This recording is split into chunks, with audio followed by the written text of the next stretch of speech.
Welcome, welcome, one and all. Once again, I'm so happy to hear that song again. It's been a little while since I've heard it. Welcome to the very first of hopefully many great Trotec podcasts about Ruby. I'm going to jump right into it, but I want to welcome anyone watching live and anyone watching this in the future, whether it be on YouTube, Facebook, anywhere. We're always happy to have you. We're going to be trying to do these at least for the next few months on every third Thursday. So if you have any questions, we'll be sending out a link, I think not too long after the podcast goes live, so that you guys can submit your own questions about Ruby. The most important thing for us is that we can communicate with you guys and get a chance to answer your questions. If there's anything, as it says in the chat, anything you'd like to ask, feel free to add it in the chat. And as we go along, we will try and grab as many questions as we can. Nothing is off the table as long as it is Trotec related. We are not trying to get in trouble today. I am joined by two very capable gentlemen, and I will direct most of your questions to them. I am here purely for the aesthetics and for the clout. I am joined from our Canadian office in Toronto by Tim. How are you, sir? Doing good. Very excited. Finally got a Ruby seminar. Yes. I'm very excited. The people have been clamoring. Yep. And also joined from, are you out of Michigan, Dave? I'm out of Phoenix, Arizona. Out of Phoenix, Arizona. My apologies. No worries. Bright and beautiful Phoenix, Arizona. I'm assuming bright and beautiful because I've never heard of Phoenix. Well, it's 119 degrees Fahrenheit today, so beautiful is, in the eye of the beholder. Yes, bright and bright and bright and beautiful. Right. How are you? Good. Welcome, everyone. Laser Dave here. I'm happy to be a part of this little panel. Kind of explain a lot of the different questions that you may have as you use and operate Ruby software, come up to difficulties, questions, comments, concerns. We're here to answer any of those type of questions today. I'm really excited. I think this is something we were all sort of speaking about it before the stream started, but this is something that we've wanted to do, as Tim alluded to, for a little while. I think we are all either big Ruby fans or Ruby converts. I personally, in the beginning, I will admit that I was a little bit skeptical. And the more that I've used Ruby, I recently had occasion to go back and use job control for a particular machine. And it is stunning to me when you get used to how convenient Ruby is, how fully featured it feels in comparison to going back to job control. It's not to say I don't love job control. I do. I always will. It's my first love. But Ruby just feels like such a step in the right direction. I want to kick things off. I think we'll get right into it here. I think we've only got about an hour today, so I want to get right into the questions. I'll throw this out there. There's a very good question right from the chat, I think, right away. So before we get into any of the basics, I mean, again, chat's got to come first here. Is there now or will there ever be an outline trace feature in Ruby? Dave, I'm going to throw that to you, sir. Yeah, that's a great question. And absolutely, there is an outline trace. It's already available on Ruby. I believe it came out in the 2.5 version.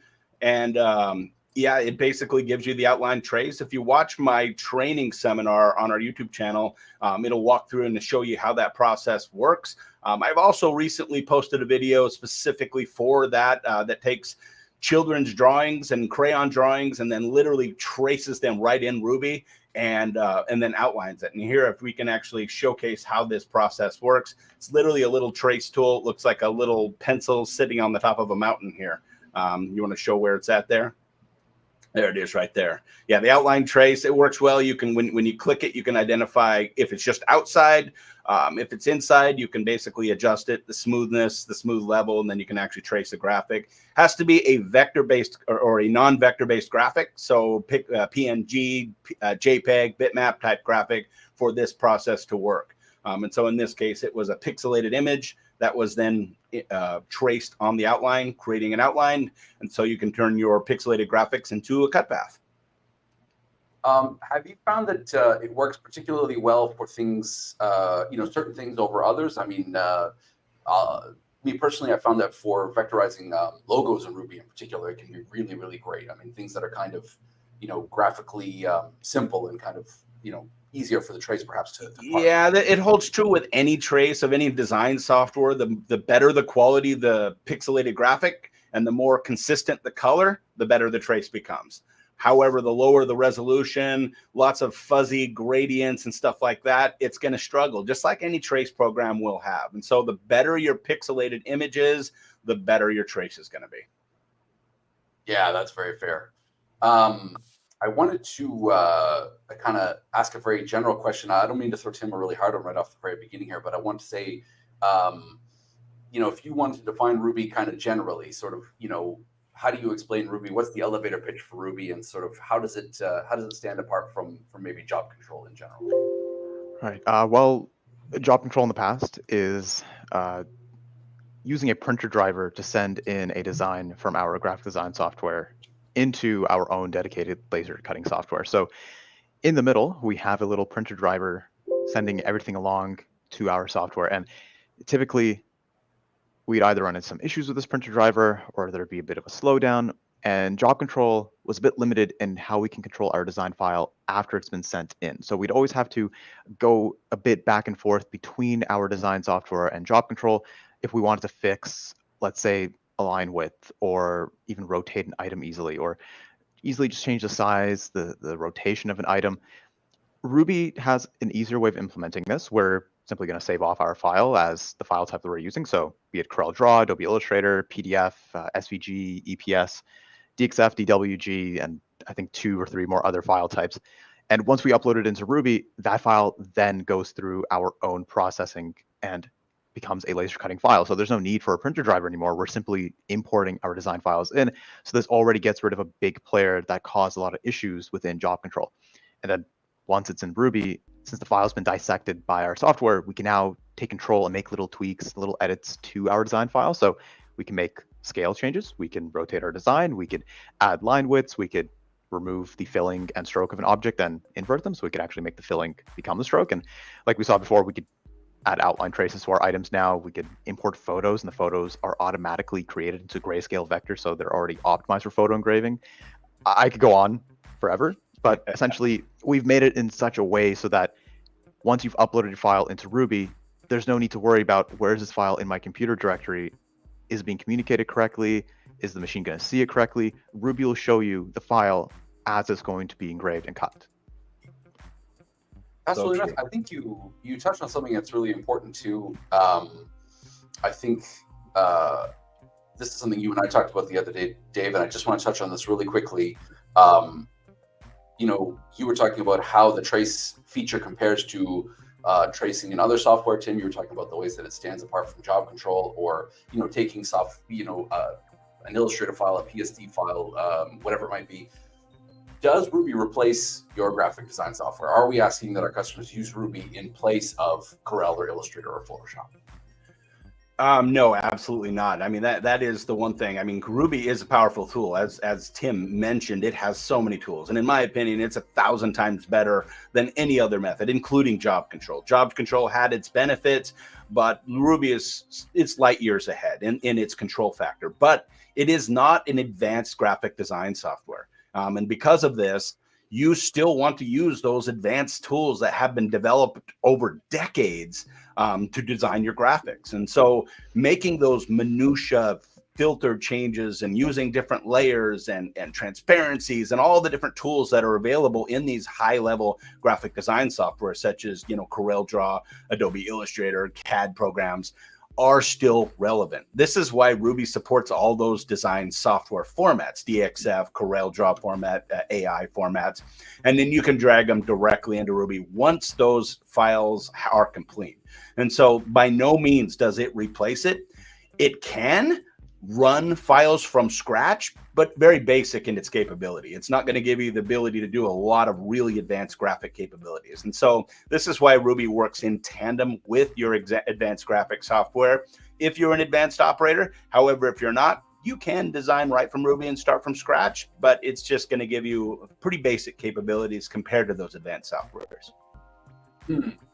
I think, yeah, that's a very good point. And it's also,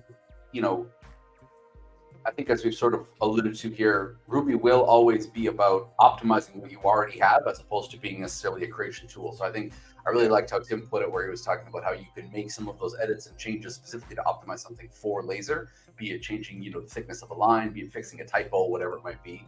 But we don't necessarily expect our customers to start and end with Ruby. We're not trying to replace whatever software makes you the most comfortable, particularly because, we're fortunate enough to have customers who work with all different kinds of software, be it AutoCAD software, like 3D type software with vector-based image. I mean, everything across the board. We've got some great questions coming in here through the chat, so I want to throw these out to you guys. I will say, for anybody who's adding questions in the chat, I mean, first and foremost, thank you so much for all the discussion. We're going to try and grab all of these.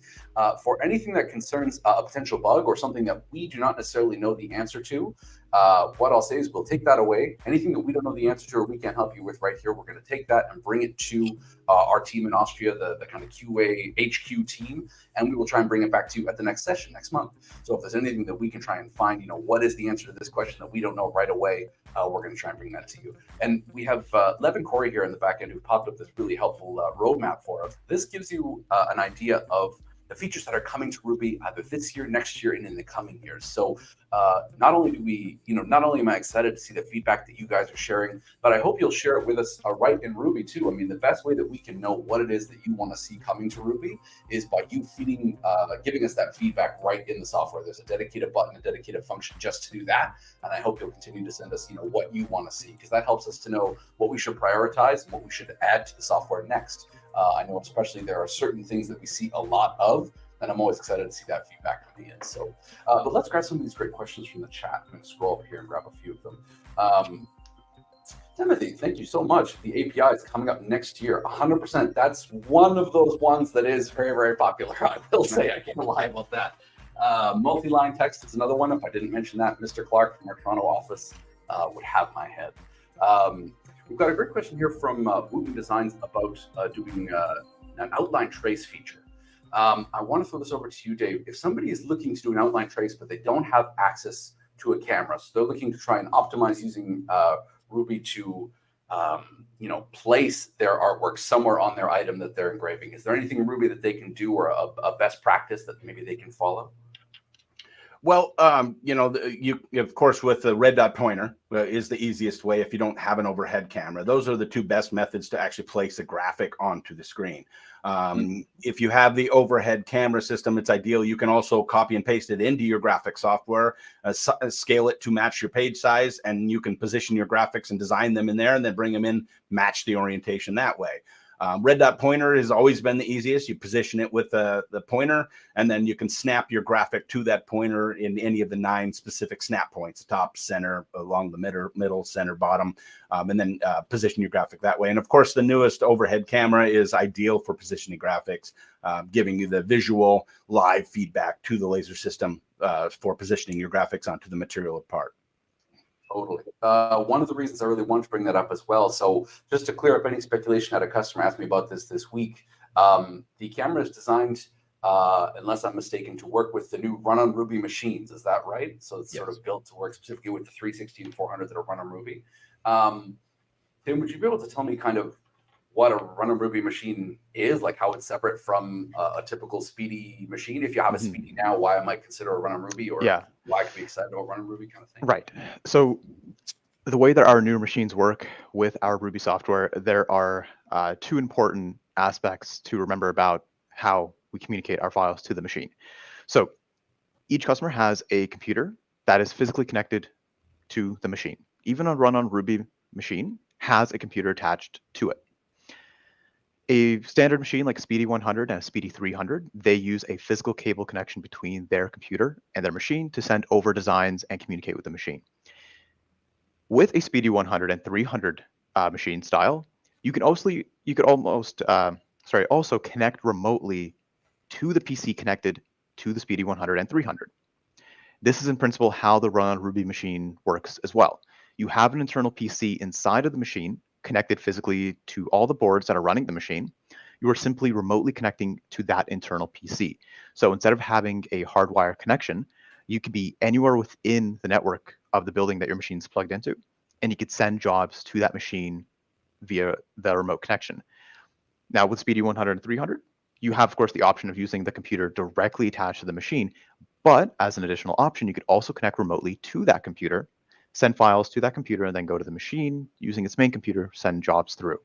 So it's a difference of having a machine connected to the network and you connecting to it via the network and sending in the files, versus having the computer directly attached to the machine and just working from that computer right directly into the laser cutter. Yeah, That's a very concise answer. And also, I will say, mandatory little plug. If you'd like to see a runner movie machine in person, we would definitely invite you to come into your local Trotec and check one out. They are very, very cool to hear about, but even cooler to see in person. I wanted to go to one of our pre-screen kind of questions here, because I think this is one that's really, really important. Again, it kind of gets at the basics of using Ruby, but I want to be sure that we cover it off. How do I know if a line will be cut or engraved? Is it by thickness like it's done in job control? Do we have to worry quite so much about that? Tim, you kind of touched off on this a little bit. I think we even might have a video to be able to show this off. But Dave, would you be able to sort of give us an idea, and we'll see if we can pull up that video? Yeah, I mean, in the past, and this is something that's been a problem in the laser industry for decades. I mean, depending on your line thickness and color and stuff like that will determine whether or not it engraves or if it cuts. Now, the benefit of Ruby is we've eliminated that problem. So it's only dependent on the color. So even if the line thickness is very thick, it will still engrave. And I actually just created a video that hasn't been posted. We can go ahead and play that and actually show this process.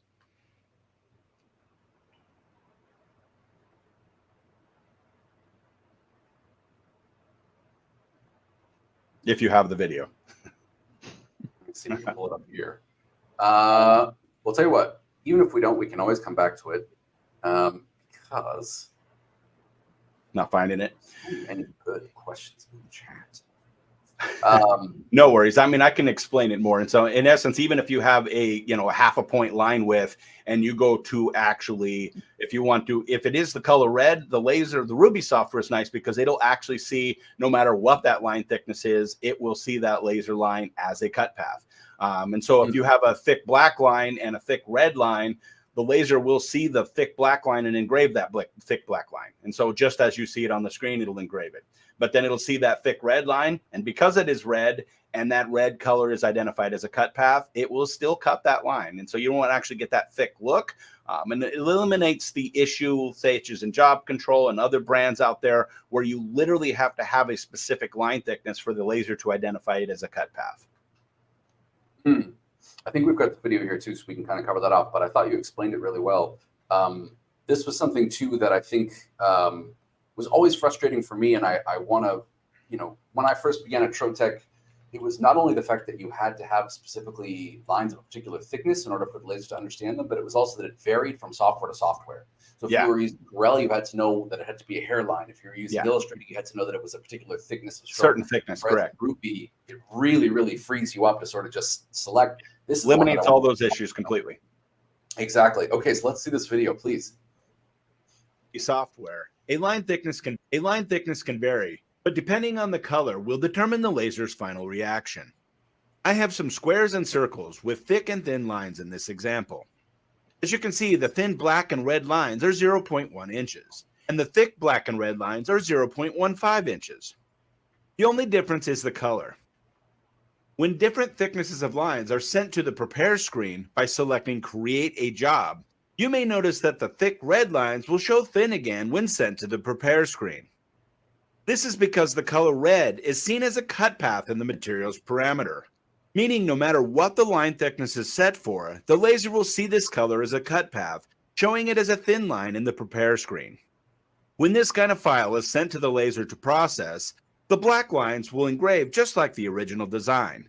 But since the red is a cut path, any thickness will show thin and simply cut the design with the laser because the parameter was set to cut red in this example.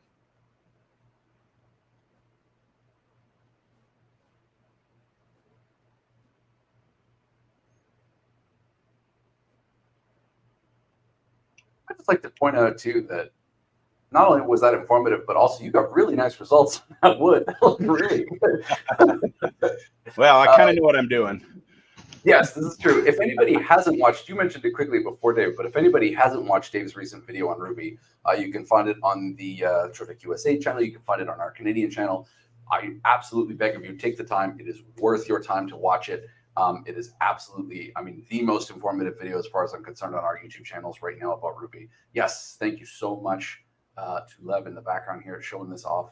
Not only that, but there is a ton of other content on there. So if there ever is a question you have about Ruby and you're waiting for this podcast to come back up around, don't hesitate to check out our YouTube channels. There is a lot of great stuff on there. Let me come to another question from the chat here. I had one that I had picked out. Here it is from Ashford Lasers, asking about importing fonts and why does the font size change? Have either of you gentlemen ever seen that happen? I know, in my understanding, when you're using Ruby, you have access to all of the fonts that are currently installed on that computer, if I'm not mistaken. But I'm not familiar with importing fonts directly into the software, or perhaps they're talking about when you bring in a file and the font size seems to change after you've brought in the file. Yeah, I'm not quite sure what they mean by this. I mean, because when you bring in the actual design file, it's going to bring it in as it was designed. And if you import an actual font, that font actually is brought in as a font, and then you can access it and adjust that font within the design screen. But it should not change the font size unless the font is not included in Ruby, and then it'll substitute another font, and then it may change it that way. And if that's what you're meaning. Gotcha. Tim, have you come across anything like this? I have, yes. And Okay. I typically see it on files that are SVGs, or at the beginning of Ruby, there were some slight issues where if you had different unit of measurements, it would confuse the system. So, but that hasn't been happening around for a good while. So if the file is an SVG, you may need to look into the back end of the SVG file, make sure that it's not scaling up or down any of the fonts that you're using. And of course, the best method of getting rid of any issues with fonts in Ruby is to always vectorize the fonts before you send them in. We want to make sure that whatever text we're sending into Ruby, it's not seen as text anymore. It's simply seen as a vector. Then at that point, Ruby won't be able to make any changes to its size or whatever class of font it is. Yeah, the other drawback of that is when they need to edit that font, and that's why they bring them in. Yes. So, but the other thing too, as Tim mentioned, is this was an issue on some of the earlier versions. So make sure you update your version. Make sure you are running the latest and greatest. Some of those old bugs that may have been the case are no longer in most cases. I think that may be the case with our next question here too, but I want to throw this out there as long as we're talking about SVGs. Paul asked a great question. Is there a setting to allow me with Ruby when he imports a file that's an SVG that does not add sort of a margin around it automatically? So he's saying, as an example, I draw a 100mm square with a line thickness of 0.25mm and send it to Ruby. And it appears in Ruby as a 100mm square with a small margin around it. Is that anything that you guys would have seen before? I'm not really familiar with SVG files so much, if I'm honest. I'm a bit spoiled. Yeah, I mean, SVG is just a generalized vector format. It's not really tied to a specific brand or software type. The only time I've seen margins come in, it really depends on how that image was generated. So, for example, if you have a screen or a page size that was around that SVG when it was generated, that filter or how it was actually converted to an SVG is what is actually brought in. So, for example, if you were to import a CorelDRAW file into Ruby and your page size was a certain page, you'll notice your image may still be that same size on that page size. Converting to an SVG is the same thing. It's basically, again, going to, however it's exported or converted to an SVG, the surrounding page or box or whatever it's located in, it may bring that box in. And this is why you would want to select the little button to basically eliminate those margins, a little margin button within Ruby to fix that problem. It's a click of a button to solve that and adjust those margins right in Ruby. So it is a quickly correctable thing, but it usually is the case caused by how that SVG was originally created. That makes sense. Can I ask a quick question too of Tim? You mentioned making sure that the units in your file and in Ruby are the same. Do you mean literally the physical? So if I'm designing a file using millimeters and then I bring it to Ruby and Ruby is set to use inches, obviously that can kind of skew mine. Yeah. We want to ideally keep it in the same unit of measurements. Ruby only has, I believe, 2 decimal points that it can go by. So if you're using, let's say, 3 decimal points in inches, it might not convert or might round up in millimeters. Yeah, we'll round it. I didn't realize that. That's interesting. Okay. Wow. Okay. I want to grab this great question here from Timothy. So even though it is not replacing our design software, will there be advancements to the design aspects in Ruby? Dave, I'll throw that over to you. You're already nodding. Yeah. There's no question. Yeah, the Ruby is going to continue to evolve.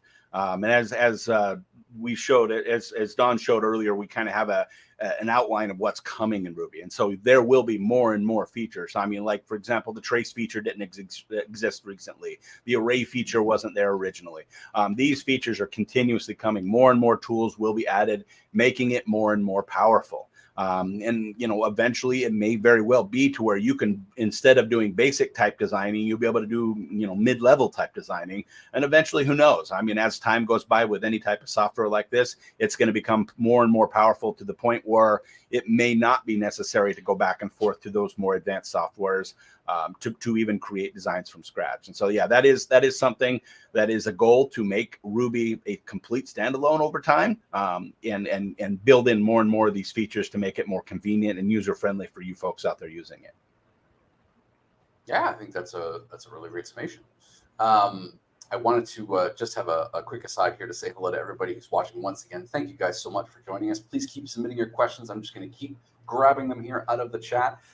There is one that we had prepared ahead of time that I really wanted to come back to. That Dave, you mentioned about keeping Ruby updated.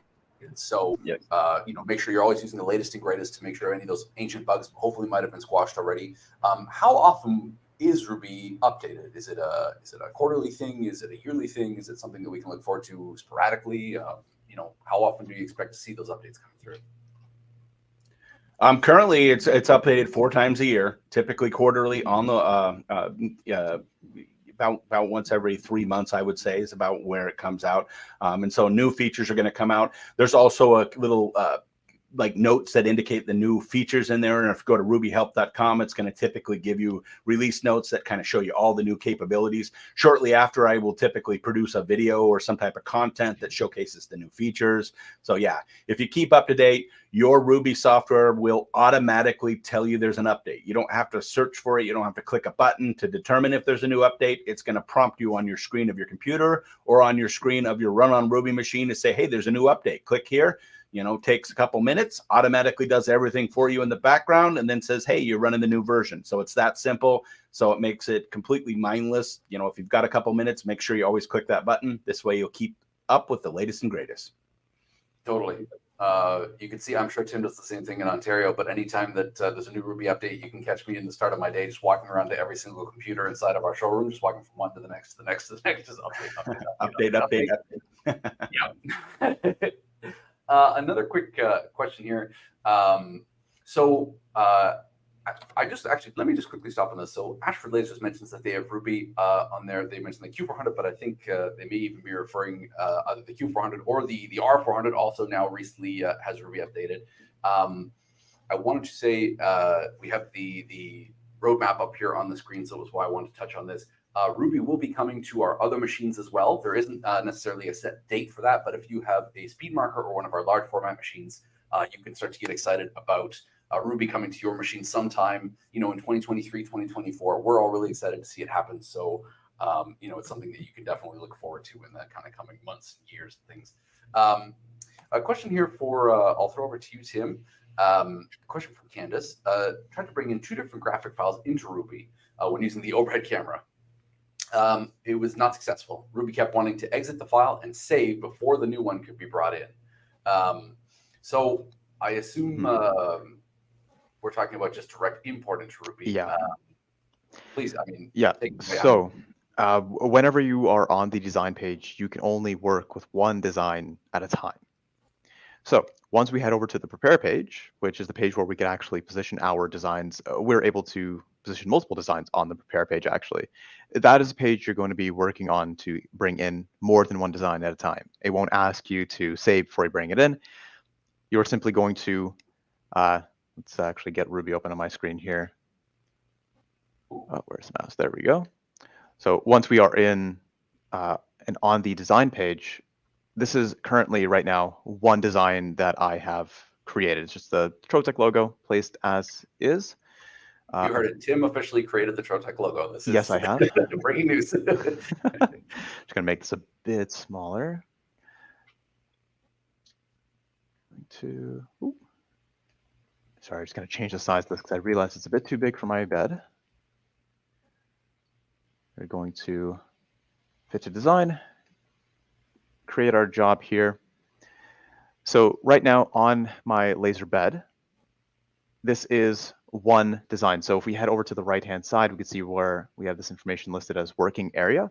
Working area is now listed as this one design that I have placed on my bed. So if I do want to add in a secondary design to position on a loose scrap of acrylic, I'll actually open up the designs area on the prepare page, and I could add in another design by clicking on We'll walk the through little how arrow to key. upgrade So the I could add firmware in on a the Trotec. secondary design here. So now I'll have two designs on my page at once. Now, compared to the design page, you can't actually have two designs on it at once, because once you open up one design, it opens up another. It'll ask you to save that other design before you open it up. You can copy and paste another design onto that page, but you could also simply make these two designs and then add them both at the same time onto the prepare page instead. This is actually news to me. I didn't realize even that was, I assumed it was always sort of still limited to a single design at one time. So I appreciate that. Yeah, the other thing is a lot of people realize too, you see the designs and the jobs. You can add as many designs to a job as you want, but you cannot add any additional jobs to an existing job. So if you select jobs, there's no way that you can bring two jobs together, because each job is actually assigned to a material. And so if one's set to cut acrylic and one's set to run wood, it won't allow them to put together. But if you have the original designs, you can put them into another design, put them onto another job, and you can do as many designs as you want onto a job, but you can't put additional jobs onto a design, if you can kind of understand that. Yeah. No, and it's a tricky nomenclature too, especially, I mean, with Ruby available in multiple languages and things, but I always think of it too, jobs is always going to be in this third step here, like this third screen that you can see that's showing right now. And then design is always going to be in that second step, that middle screen there with the pencil at the top. We sort of, we tipped our hand really quickly there, but we actually had a great video about updating firmware that I think Corey has prepared for us on the back end. Maybe we could just flop over to that video really fast. We can show that as long as we've got it ready to go. Software. For this process to work, your computer will need access to the internet. With the laser machine on, open the Ruby software. Click the main drop-down menu inside the Ruby software. Select the Settings menu. Click the Service button, and this will open the Firmware installation wizard. Select Next to start a device firmware update. Click Disconnect. Now turn off the laser machine, then open the lid on the laser and turn the laser machine back on, leaving the lid up. Once the machine is fully on, click Next, and a firmware list will show up with all the different available firmware versions for the connected laser machine. This list will vary because there are many different models of the same type of laser system. Make sure you know your model and select the correct firmware. To confirm the correct version of firmware, locate the serial tag on the backside of the laser machine to determine the version of electronics. This example is 8069, but this number in the same location will vary based on the type of laser system you have. This example list is all the Speedy 360 versions of firmware. This list includes the 8032, which is an older style flex machine, the 8031, which is an older style fiber-only machine, the X8069 JPT. This is a current style flex machine with the JPT fiber laser. The X8069 IPG is a current style flex machine with the IPG fiber laser. The C8069 is a current style that is CO2 only. And finally, the 8030 is an old style CO2 only machine. Select your laser version from this list determined from reviewing your serial tag. After selecting the laser machine firmware version, click the Load New Firmware button and then select Validate to validate the chosen firmware. Once it is validated, click the Upload Firmware button. A warning will then show on the screen that the firmware will be updated, and to warn you not to turn off the laser during this process. Select Yes to proceed. Let the machine upload and install the firmware. This example is time-lapsed, but this process typically will take up to 3 minutes, depending on your internet and computer speeds. Be patient and do not turn off the laser machine or computer during this process. Once finished, a green Firmware Update Complete message will show up on the bottom right side of the screen. And if you have a Run on Ruby touchscreen, it will also show on this screen. Now close the laser lid, turn off the laser machine, wait 10 seconds, then turn the laser machine back on. The laser system firmware is now updated and ready for laser processing. If you have any questions or are unsure what firmware needs to be selected when updating your firmware, please don't hesitate to contact our support department before updating. I particularly like that last note that you mentioned in there, Dave, about be sure to contact our support department before updating. Yeah. You don't want to pick the wrong firmware. And I know, and I've learned it is a little bit confusing on which one because there are a lot of different versions of the same machine. The other thing I wanted to note too for you folks out there, updating the firmware is very important. For example, the latest Ruby 2.6 version came out, which is outstanding, and it has solved an issue that we've had in the past where, for example, when you're using the rotary would kind of rotate partway through your engraving and then rotate around and then continue on, which caused some problems and some lost material. That version 2.6 solved this problem. However, if you do not update the firmware, it did not resolve it. So not only do you need to update your version of Ruby, if you didn't click the button to update the firmware, the problem will still persist. So make sure you update that. And I'm working with our software team to see about prompting some people to update the firmware when Ruby is updated. But for now, you need to go in and click that button and make sure that Ruby is updated, or firmware is updated. I'm sorry. Definitely. I want to pull up this question here from Tyler. It's a bit of a tricky one because it definitely is sort of customer dependent. So it definitely depends on the situation where Ruby is being installed. I think in terms of the network and remote access, there are only certain things that we can certainly say, definitively.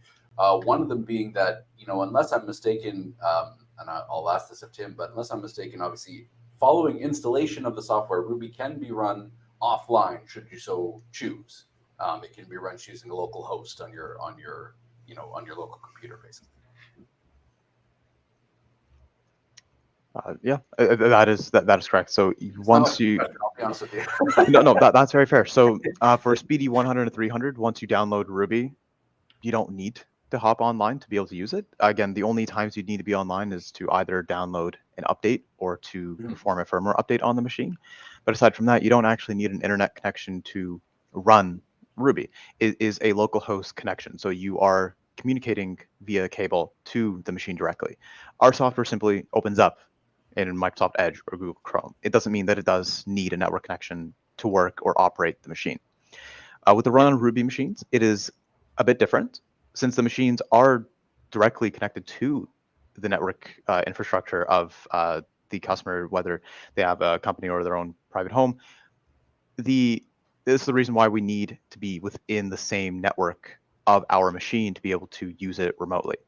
So that means we need to use the same IP that the machine is on to be able to interface with it.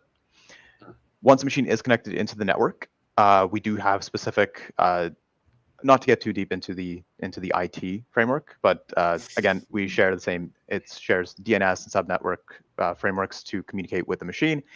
So we're still connecting to the internal PC of the computer. So it's still a very similar system to if we were to remotely connect to our PC on a Speedy 100 and 300 machine. So in terms of cybersecurity, you're still working within the same network configuration of your home and or company. Very rarely do we have times where Ruby is blocked out by a firewall, and these are usually within areas such as schools or high-end like private customers. So I believe we have some military-based customers that are blocked off by the firewall for Ruby. So that simply is contacting your ISP to make sure that Ruby is unblocked from this firewall. And once it's unblocked, it's easily accessed through the same network. Yeah. Well, and I think it's important to mention that, I mean, as you said, very much machine dependent and customer dependent, but there are some options where Ruby does not necessarily always have to be online. And another question that I've certainly received in the past, that Ruby is not a subscription based of any sort. Yeah. So there's no sort of monthly subscription, anything like that. You're not going to lose access to Ruby, anything of this nature. It is a software that you're installing, regardless of sort of network connectivity, put one, to one side, but it is a software that you're installing in the same way you're installing, Photoshop or anything else, and you have access to that as long as you've got your laser up and running. I wanted to. I want to add on to that a little bit, Don, just so everyone kind of understands that Ruby is not cloud-based. It is network-based, so only works in your local network. It's not something that goes out to the internet and access it from the internet. Somebody can hack in, has to go off and on. So your system can be completely offline. You can have a local network and not have the internet. Laser Ruby can run and will run without the internet, even in your house. And so, yes, it won't update, but you can run it. It's not cloud-based. We're not communicating anywhere besides your local network, which is computer to computer within your building alone. So just want to make sure everyone understands that. Yeah, I appreciate that, actually. I think that's a good point to point out. This quick question I want to come back to from Max, and I might ask you, Max, to kind of elaborate just a little bit more in order to make sure that I'm understanding. But if I'm understanding the question correctly, I think Max had installed Ruby for their Speedy 100, their 80 watt, and suddenly they're finding that the parameters that they're using in Ruby are different than the parameters they're using in job control. So perhaps they're having to add, a higher percentage of power in Ruby than they were using in job control, or vice versa.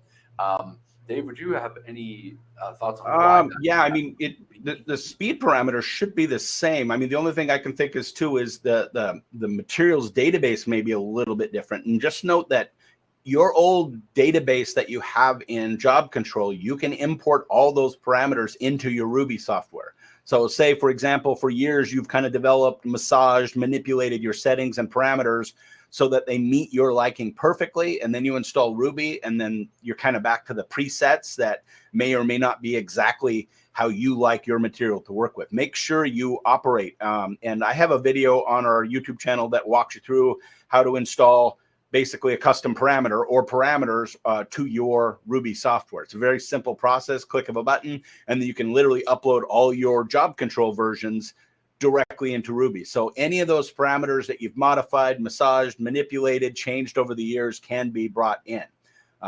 Ruby is the same speed parameters, acceleration parameters that you were using in job control, so there should not be any difference between the two softwares. But if the settings aren't the same, it may be that your job control had been modified over the years. Just make sure you bring those in. Yeah. So again, and it varies from person to person. Your mileage may vary, but if you've done any work, as Dave says, to kind of set up special settings, special parameters in your job control, I would encourage you to bring them over. It's very easily done, as Dave says, and then also you're not having to restart all that hard work that you've already put in. To making sure that your customers get exactly what it is that they're looking for. I wanted to sort of touching on the differences between job control and Ruby. I want to throw this over to Tim, if I may, because Tim, I will say, has done quite a few customer trainings here in Canada. And so this is a question that I've gotten a few times, certainly. If somebody has some machines that are already running on job control and they're ready to make the jump to Ruby, how would you say that learning curve is? Should I set some time aside? Will I be able to just kind of pick up and go? What's that learning curve and experience like? Yeah. The learning curve is thankfully not as steep. Because in principle, the softwares do identical things. They're just meant to operate the laser. The largest learning curve will still have to be in the material database, though. I noticed that is the area that, from a job control user over to a Ruby user, is the biggest sort of change, because it's almost inverted in the way the style of the softwares are implementing what the machine's going to be doing. Aside from that, also learning the actual process that Ruby is trying to implement, and trying to find little tricks and secrets, because Ruby has its own little tricks and secrets everywhere that job control did not really have. And of course, learning where all of the older job control functions are now hidden away in Ruby. For example, job controls minimize the job size, which is the equivalent of Ruby's fit to design, is in a completely different stage of the laser processing than it is in Ruby.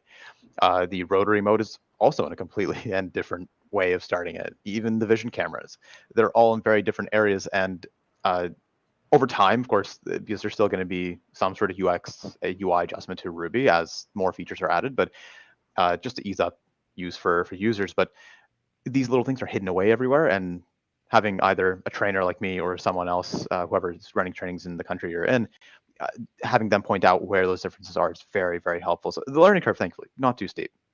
It's the same applications, same app. You're still doing exactly the same thing as both softwares are doing. It's just learning about the material database for the most part, because that is the trickiest part of the software. Yeah. And then all the little buttons that are hidden away. So where it's enhanced geometries, where it's inner geometries first, where all these things hidden away now. So I'm gonna derail this here for a minute and ask a selfish question myself then on that exact topic. Can you explain to me what an effect is in Ruby, and when and how I might use them? Because it was a word that I wasn't familiar with before coming to Ruby, and I've since become a convert, but I think Right. because it's a new terminology, I think it's worth kind of maybe briefly diving into. There we are. Right. So in a material library, so in the past in our different software, if you are not familiar with our previous software, I'm not going to bring it up since it is a bit way different. So Ruby uses 3 separate columns of information to help you organize your materials. So the leftmost column is called effect. An effect carries 2 bits of information, the name of the effect and the process that is going to be in charge of. So the effect itself never brings in any colors. It never brings in any material settings. It only assigns and distributes the name and the effect that's going to be running. So in this example that I made for plywood, not perfect examples, I was just making a tutorial for a customer, but this effect name, for example, is engraved quality. This is a default effect name you're going to see that Trotec has applied. And essentially, effect names are just used to help you organize what your layers are going to be running, what each effect is going to be doing. So in this case, engraved quality, I've made it so that in this effect, engraved quality effect, it's truly going to have the higher quality of engraving. So we can see here, it of course has the name of engraved quality. It's carrying the process of engraving, and we've assigned a color to it. So if I have the color black in my design file, the engraved quality effect is actually going to snag that black color, and it's going to run anything that's black in my file with 60% power and 100% speed. Anything that is blue and green, for example, the dark effect layer is going to snap that. And anything that's blue and green in my designs can be ran with 50% power and 50% speed. And then right below that, I have a cut finally. So anything that is a line and the color red, so anything that's red will be snagged onto the cut layer. If it's a line, it'll be cut. If it's a vectored object, for example, the machine will ignore it. But in this case, an effect is just meant to organize what your material setting is going to be doing. It carries the name and the process, what we're trying to accomplish. And they're either added by default into the material library that Trotec has supplied, or we could add in our own effects. So for example, we're trying to engrave on a piece of wood, let's say, and we want 2 different styles of engraving. We want one darker, one lighter finish. We could add an effect to our material. We could enter a name at the very top of the list, select the process we want to run, and then once we hit OK, it adds it to our material setting as another layer, so another line of setting. So for example, if I want to add a speed engraving, I'll add based off the arrow, and we can see here again it brings in 0 power, 100% speed, so the settings are not going to do anything. We have no colors that it's going to automatically snag, so we have to assign the color that it's going to grab. We have to assign it a power. So now anything that is a dark forest green in my file will be automatically grabbed by the engraved speed setting and ran with those power, speeds, and the advanced settings that I choose along with it. I like too that which one of these was made by Tim Custom? Engraved speed, engraved quality, cut quality, or dark?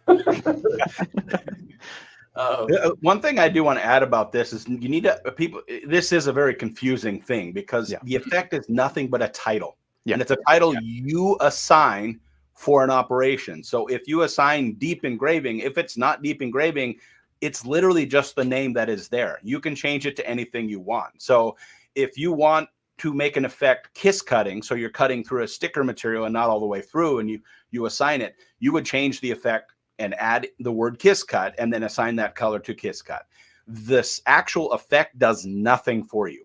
All it's doing is assigning a title to the operation should you like. Sometimes I just put a number there, 1, 2, 3. If I'm doing like a general parameter set, I just assign it a number. So it doesn't necessarily have to be anything. It doesn't actually do anything to you, with exception of one effect. And if you click on the effect there, since I don't have control here, there is one effect that will do it, is the mask. When you click on mask, what happens is this one will assign a color, and you can assign a color to a mask for basically an operation, but it assigns 0 power settings. And so you can use this as basically a reference color, for example. And no color will be assigned to that. No parameters will be assigned to that. That's the only one that can actually make a change to this. All the rest of them are just a title based on what you want that effect to be, and that's it. So if you're not sure what it does, just kind of ignore it. If you want to assign a name to it that it best describes your operation, that's what it's for. Gotcha. Dave, I have a quick firmware follow-up question I noticed here in the chat, so I want to throw this out to you. Artistic Gifts USA mentions for the firmware, which option would I select if my machine's serial panel does not mention the wiring diagram? Oh, that is a good question. And there is a lot of difficulty when it comes to selecting the correct firmware. And in that case, I would contact your support department. They can bring up your machine and tell you exactly the model diagram based on the age and stuff like that. We do have that in the database. Some of the older machines may not have all that pertinent information there. And what I do suggest is once you do find that out, write it down so that you kind of know what the version is, and then the actual number, reference, if you have a fiber laser, type of fiber laser, age of laser. Sometimes it may not be on there. You are correct on some of the older models, but yes, and that's where you would contact your support department. Do me a favor and write it down from then on, and then you can just use that same one from then on. Yeah, and that's a mistake that I've made. So yes, so have I. By that,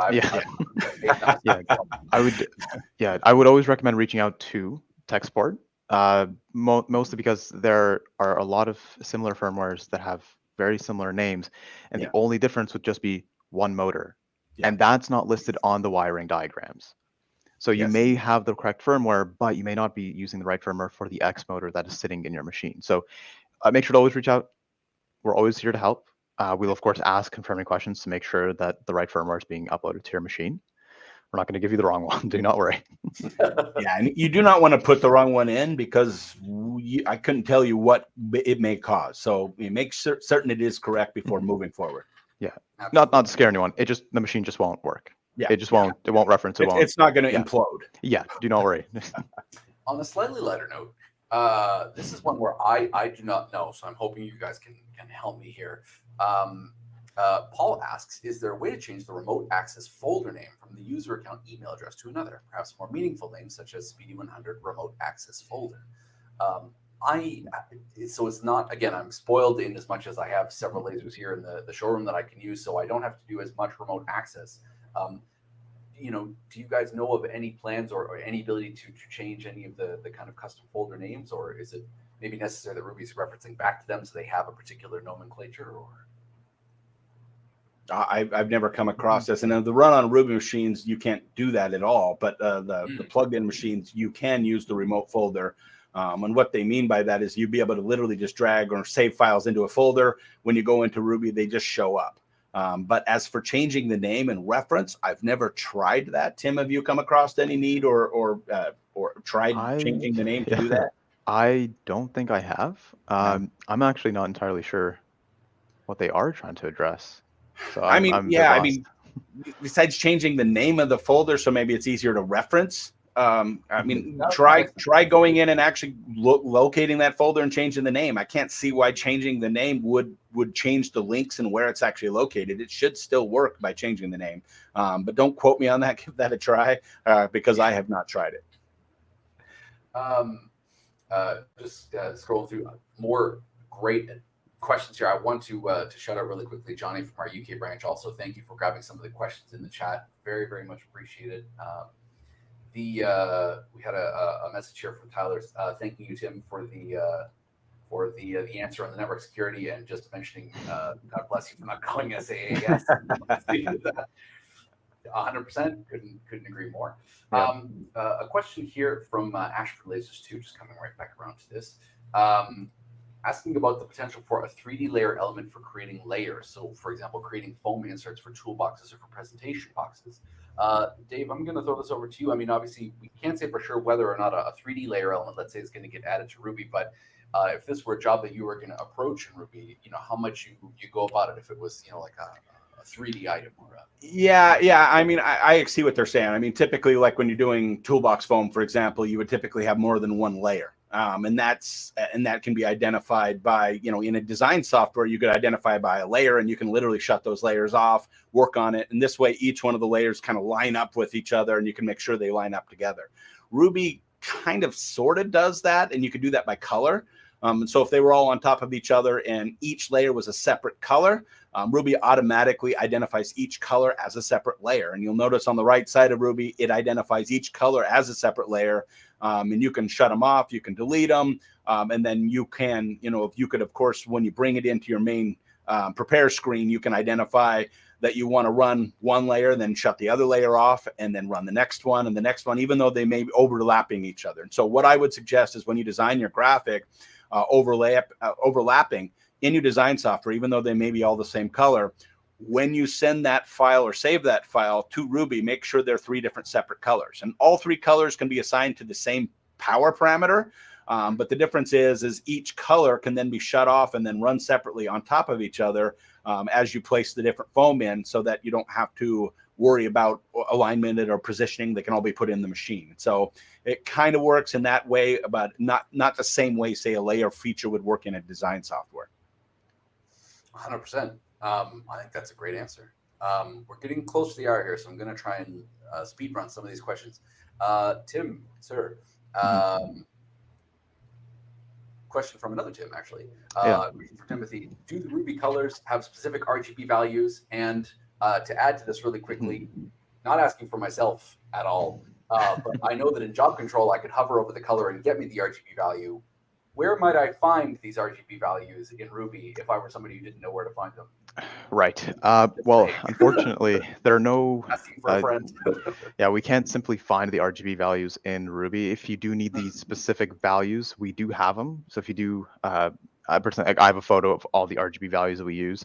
Again, yeah, in job control, they're very easy to find. In Ruby, they're not as easy to find. And the main reason for that is because we could simply open up our design in the design page and change it to the right RGB color if we need to. Understandably, this is not as effective. Sometimes we just need to get the right color right out of the door. So if you do need the right RGB values, reach out to our tech support teams, whichever is local to your country. They can either provide you with the photo with the RGB values or send them to you directly. Okay, I know we will offer like a color palette pre-set up for the common softwares. Illustrator, we have one. CorelDRAW, we have one. This way, when you're designing it in there and then bringing it in, it has those RGB values automatically.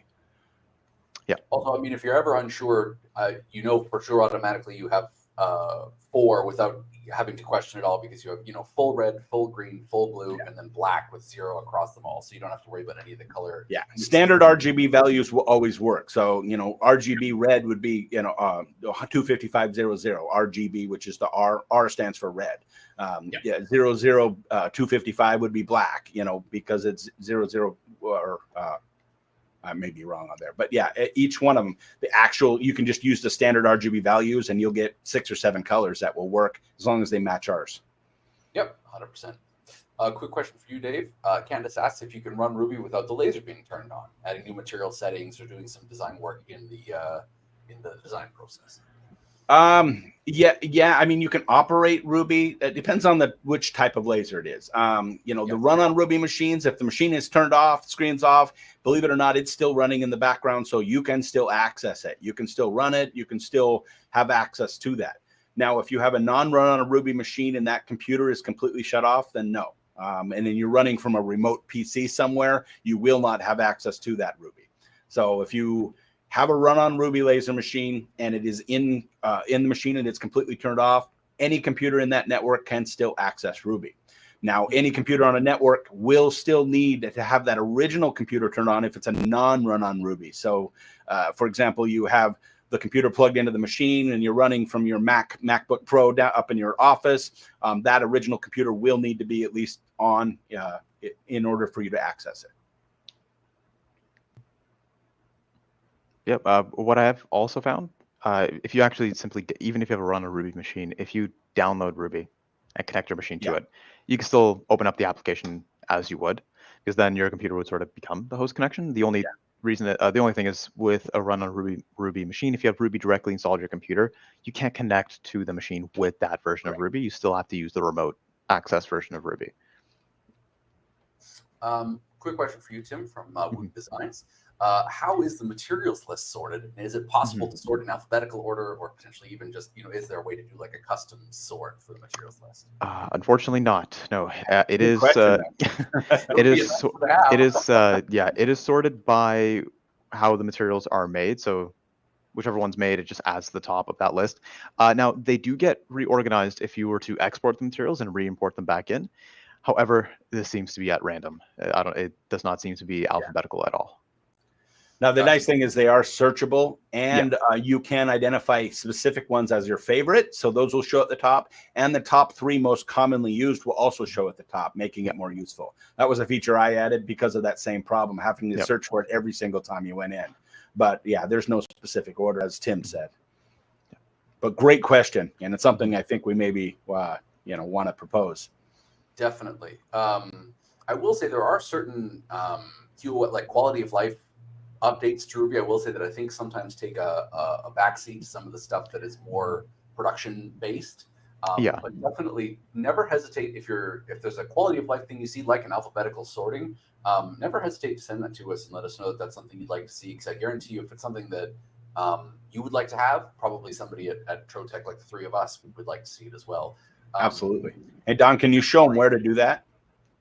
Absolutely. Well, and I wanted to pull up this great question from Paul. Is there a Ruby-specific support email address? So, Dave, you mentioned earlier, is it Ruby Help? I'm going to pretend I don't know the URL. Yeah, rubyhelp.com is the website specifically for help. Yeah, go to rubyhelp.com. It's also accessible directly from Ruby. But this is going to give you all the pertinent information, the updates, features. I've recently asked them to post a lot of my training videos in there. Right now, it's just a lot of descriptions and stuff, and it is constantly being updated and changed. Definitely, don't miss out. And then another quick question here. Forgive me, we're just getting to the top of the hour, so I want to grab as many as I can. Again, just a huge thank you to everybody who's watching, whether now here live or in the feature on YouTube. So glad that you're doing this every 3rd Thursday of the month for the coming months. So we hope you'll join us again in the coming ones. Yeah, we're going to keep doing this until the questions stop coming. Yes, and we've got a good list. We've been building up a list here in the background while we're going, so not to worry, there's going to be more to come. Can you post the colors in the chat? By all means, go absolutely nuts. If we have to sort through the chat, then that's fine. But the chat will be here available on the page, even in the feature, so people can always reference back and find them if need be. If there's one other, we'll tell you what. Is there, as we're getting to the top here, we've gotten through most of the chat questions for the day.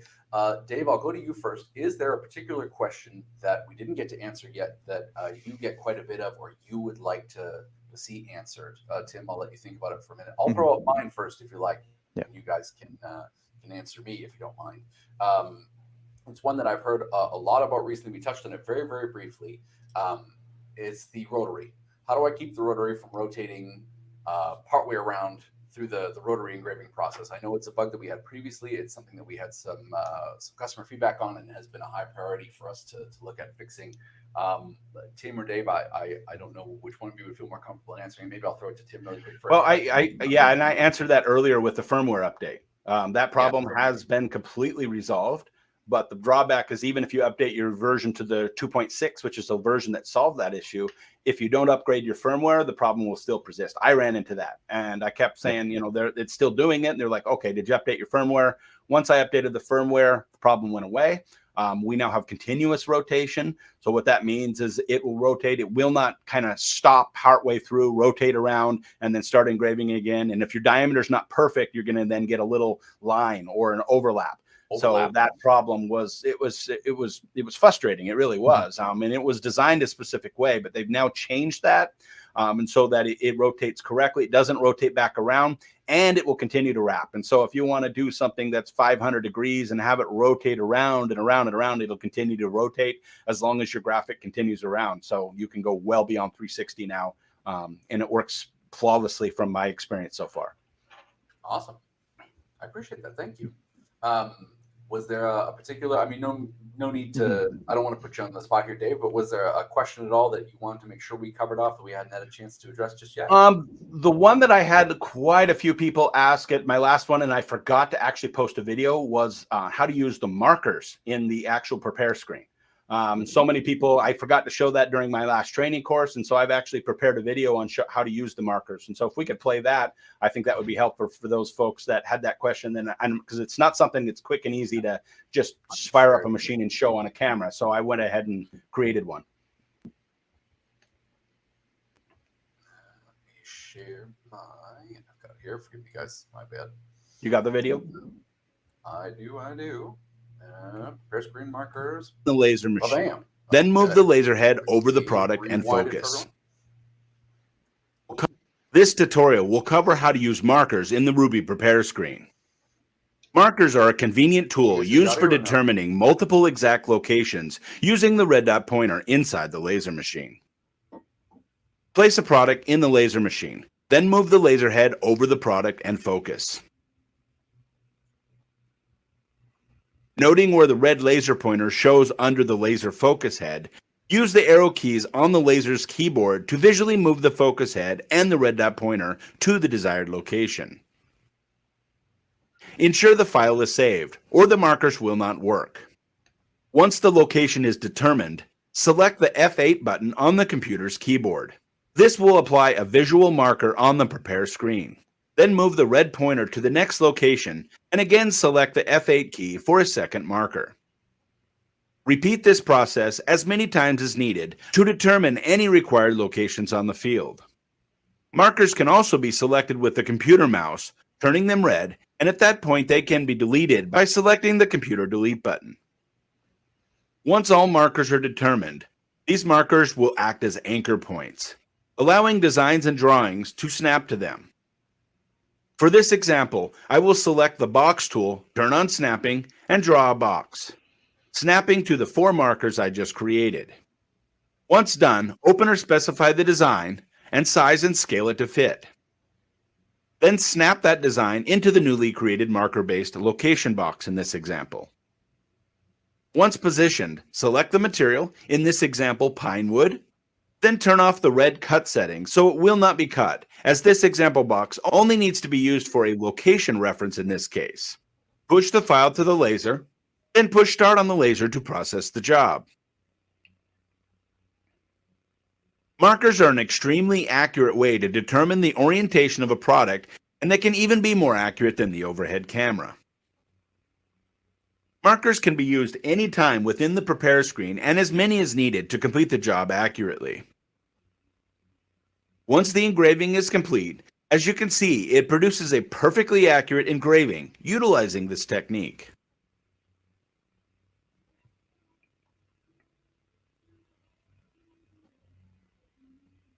All right, thank you.